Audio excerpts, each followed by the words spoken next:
For the longest time, I believed in my daughter's dream more than she did. When Rachel first told me she wanted to start her own business, I was thrilled.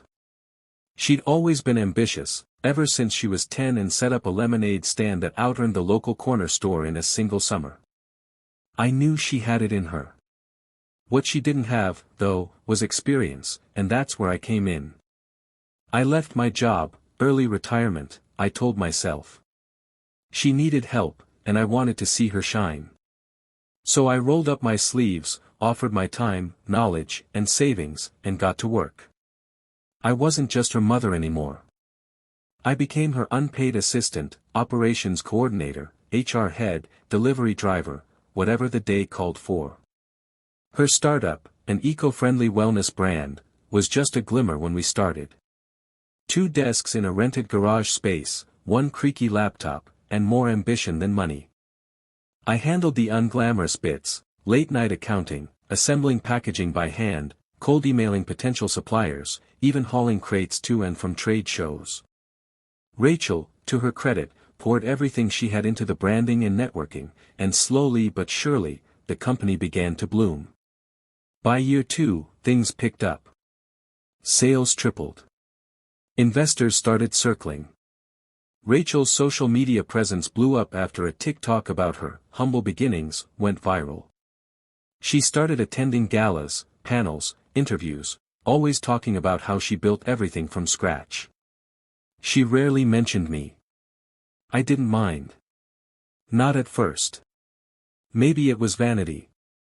Or maybe a mother's love makes you blind to red flags. I chalked it up to her trying to establish herself. I was fine being in the background, until the day she erased me completely. It was a company-wide Monday morning meeting. Everyone gathered in the new open concept office she was so proud of. There must have been 40 employees now, all of them young, bright, fresh out of Ivy League schools or poached from tech firms. I stood at the back, my notepad in hand as always, ready to jot down action points. Rachel stepped up to the front with her usual confidence. "Today's a big day," she announced. "We're restructuring. It's time to bring in seasoned professionals to help us scale faster." Then she turned toward me. I remember the pause, the kind that makes your stomach turn before the blow lands. And that means letting go of some folks who were just helping out during the early stages. I stared at her. She didn't look back at me when she said it, but her meaning was clear. "We appreciate everything you've done, but moving forward, we need full-time specialists. People with the right credentials." Silence followed. Some eyes darted to me, others stayed glued to the floor. My cheeks burned, but I smiled. Nodded slowly. "I understand," I said. I walked out that day with my box of things, framed photos, pens, a half-used planner. No applause. No thank you card. Just the whoosh of the automatic door as I left. I didn't call her after that. She didn't call me either. Until a month later. Her voice was trembling when she called. "Mom," she said, "I made a mistake. I need your help. Please come back." Apparently, the seasoned professionals she hired couldn't handle the nitty-gritty. They ran the company like a spreadsheet, not a dream. Morale dropped, orders were late, clients pulled out. She tried to clean up the mess, but it spiraled. Investors were now getting nervous. "Please," she whispered. "We need someone we can trust." But it was too late. I'd already made a call. You see, I wasn't just sitting idle after she let me go. I'd spent that month talking to people, old colleagues, friends from the industry, even a few up-and-coming entrepreneurs who still remembered the help I gave them when they were starting out. And one of them, Daniel, had an idea. A good one. We co-founded a rival wellness brand, this one grounded in the values Rachel had lost sight of: community, transparency, family. And thanks to my connections, we were already in talks with one of Rachel's biggest clients. So when she begged me to return, I smiled, just like I did the day she fired me. "I understand," I said. And then I hung up. I sat there for a while, phone still in my hand, staring out the window as the sun crept higher in the sky. There was no satisfaction in hanging up on her. No thrill of revenge. Just a deep, echoing ache. That's the thing no one tells you about being a parent, even when your child hurts you, a part of you still aches for them. But hurt or not, I wasn't going to be a doormat. Not again. Daniel and I had been working around the clock. He was a former product designer who'd burned out after a bad exit from a corporate chain. When we reconnected, he was freelancing and unsure about his next move. After one long coffee and a shared frustration over how passion-driven businesses get swallowed by greed, we decided to build something from the ground up. We called it Kind Root.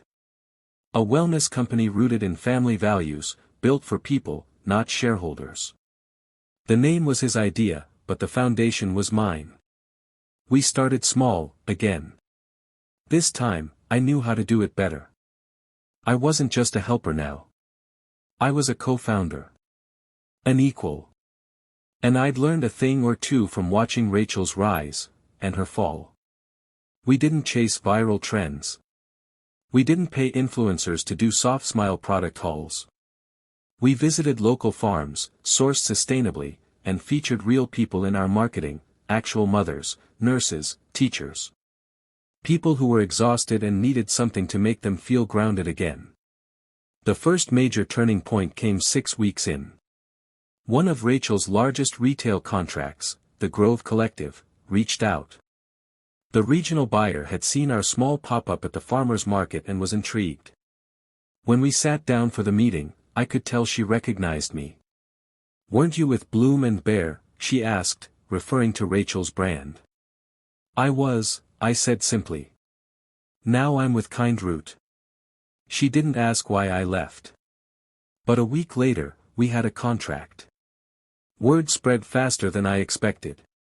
A few of Rachel's old employees, ones who had been quietly laid off or left disillusioned, started reaching out. They asked if we had space. If we'd take them in. We didn't have much money to spare yet, but they were willing to work for lower pay to be part of something meaningful again. Rachel's company, on the other hand, was unraveling. I didn't follow it closely, at least not at first. But you can't help hearing things when you're in the same space. Her investors pulled out one by one. The PR team she'd hired couldn't spin the narrative fast enough. Customers began complaining about late deliveries, poor quality control, and a lack of transparency. The final blow came when a major publication did an exposé on fast wellness brands that cut corners, and Bloom and Bear was front and center. That's when she called again. This time, she didn't beg. She just asked if we could meet. We sat down at a quiet cafe. She looked different, tired, smaller somehow. Her sharp confidence had dulled into something more brittle. "I didn't mean to humiliate you," she said, eyes downcast. "I thought I was doing what was best for the company. I thought I needed to prove I was serious. I didn't say anything." She looked up. "You were the one who built it. You were the foundation. And I kicked you out like you didn't matter." I stirred my tea, waiting. Then she said it, the part that nearly cracked me open. "I was so busy trying to be someone, I forgot who taught me to dream in the first place." Silence stretched between us. "I don't expect you to forgive me," she said quietly. "I just wanted to say it. Out loud." I finally looked at her. She was still my daughter. But she was also someone I barely recognized anymore. Someone who had to lose everything to remember what mattered. I reached across the table and gently placed my hand over hers. "You don't need my forgiveness," I said. "You need to figure out who you want to be now." She nodded slowly, tears in her eyes. And that was it. We parted with no promises. No job offers. No rehashing of the past. I went back to Kind Root that afternoon. Our little team was prepping for our first national campaign. Daniel had found us a charming converted barn for our new HQ. Our email list had doubled. We were finally breaking even. I looked around the room, at the people laughing, at the shelves filled with hand-labeled products, at the wall covered in customer thank you notes. This time, it wasn't about proving anything. It was about building something that mattered. Something I could be proud of. Something rooted in kindness, and in me.